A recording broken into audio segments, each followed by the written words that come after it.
Today I want to explore toxic masculinity with you. I want to talk about how it impacts people and what you can do about it. Toxic masculinity. It's a phrase that's been used a lot lately, but what does it really mean? Simply put, it's the societal expectation that men should be strong, tough, and unemotional. But when these expectations are taken to an extreme, they can be harmful to men and those around them. Toxic masculinity can manifest in many ways. Men may feel pressure to hide their emotions, leading to problems like depression and anxiety. They may also feel the need to be in control at all times, which can lead to aggressive behavior and a lack of empathy for others. And it can even manifest in violence. Men who adhere to traditional masculine gender norms are more likely to use violence to resolve conflicts. But it's important to remember that toxic masculinity is not something that only harms men. It also harms those around them, including their partners, children, and friends. It's time to reject the toxic stereotypes and create a new, more positive definition of masculinity. One where men are free to be themselves and express their emotions without fear of judgment. One where men and women can work together to create a more equitable world for all. What actions can you take to stop toxic masculinity? There are a number of actions that you can take to stop toxic masculinity yourself and your peer group. 1. Educate yourself. Take the time to learn more about the harms of toxic masculinity and how it affects not only men but also those around them. Read books, articles, and studies on the topic, and have open conversations with others about the subject. 2. Examine your own beliefs and behaviors. Take a step back and reflect on your own beliefs and behaviors. Are there any ways in which you adhere to harmful masculine norms? Identifying these areas is the first step to making changes. 3. Speak up when you see harmful behavior. When you see toxic masculinity in action, don't be afraid to speak up. Whether it's in your own peer group or in the larger community, calling out harmful behavior is an important step in preventing it from becoming the norm. 4. Lead by example. Show others that it is possible to be a man without adhering to toxic stereotypes. Demonstrate healthy, positive forms of masculinity and encourage others to do the same. 5. Be an ally. Stand in solidarity with those who are affected by toxic masculinity, including women, LGBTQ+ individuals, and people of color. Support their efforts to create a more equitable society. 6. Encourage a culture of empathy, understanding, and respect. Encourage open-mindedness and inclusivity among your peers group, and create a space of understanding and empathy where people feel free to express their views and emotions. Remember, it's important to recognize that change takes time and effort, and everyone's journey is unique. However, by taking personal responsibility and standing against toxic masculinity, you can help create a more equitable and respectful community for everyone. I also want to explore what vulnerable masculinity is. Vulnerable masculinity refers to a more open and honest form of masculinity, where men are not afraid to show their emotions and vulnerabilities. It's a concept that counters the traditional view of masculinity as being strong, unemotional, and in control at all times.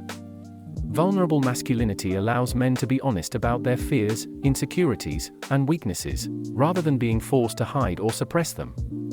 It means that men can be open about their mental health and seek help when needed, without fear of judgment. It also allows men to show empathy and compassion for others and to form deeper, more meaningful connections with those around them. Vulnerable masculinity encourages men to be authentic and true to themselves, rather than trying to conform to societal expectations of masculinity. It allows men to be who they truly are without the negative consequences of toxic masculinity.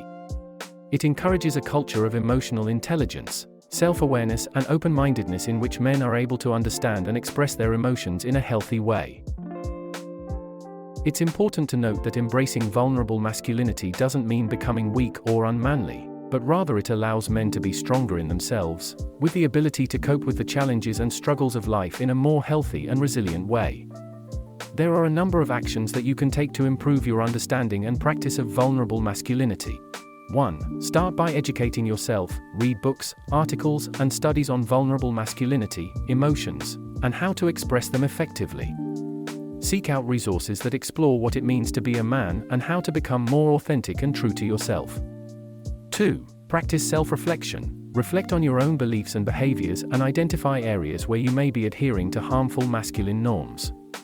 Take the time to understand the roots of these behaviors and how they might be affecting you and those around you. 3. Work on developing emotional intelligence. This includes developing the ability to understand, express, and manage your emotions in a healthy way. Seek out resources and strategies for improving emotional intelligence, such as therapy, self-help books, or workshops. 4. Learn to identify and express your emotions. Practice identifying and expressing your emotions, not only to yourself, but also to others. Share your feelings, and learn to communicate them in a healthy and respectful way. 5. Be open and willing to ask for help. Be open to seeking out help and support when needed. Don't be afraid to reach out to friends, family, or professionals. This will help you to develop resilience and the ability to cope with the challenges that life throws your way. 6. Be an ally to others. Vulnerable masculinity is not just about improving yourself. It is also about standing in solidarity with others, including women, LGBTQ+ individuals and people of color. Show support, listen and understand their experiences. 7. Embrace vulnerability. Embrace vulnerability as a strength rather than a weakness. Understand that vulnerability allows for deeper connections with others. It can help you to build trust and authenticity in your relationships. 8. Practice self-compassion. Self-compassion is the ability to be kind and understanding towards oneself when facing difficulties or personal failures. It helps to create a positive mindset that can improve mental well-being and overall resilience. Remember that, like everything else, becoming better at vulnerable masculinity is a process that takes time and practice. Be patient with yourself and don't expect perfection. Allow yourself to grow, learn, and make mistakes along the way. I hope you found this video useful. Thanks for watching. And good luck on your journey. Let me know in the comments what topics you would like to see next. See you on the next one.